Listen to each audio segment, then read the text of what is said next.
if you guys are using zip ties a lot, you need to invest in some nice flush cutters, and I'll show you why. So I'm gonna pull this zip tie. We're gonna have some regular diagonal cutters.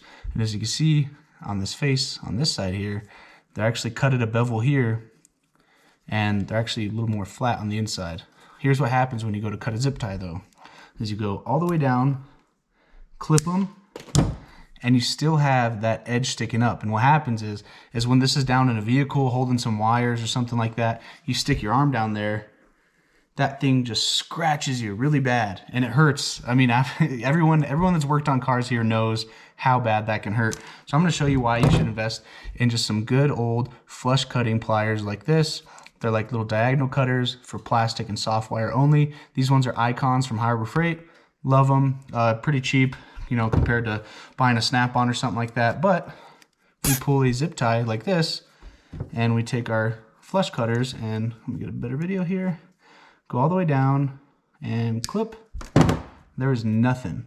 And I mean there's nothing. So you can stick your arm down there and your arm's rubbing on this thing. It doesn't hurt. So that's why you should get yourself a nice set of flush cutters. Thanks for watching.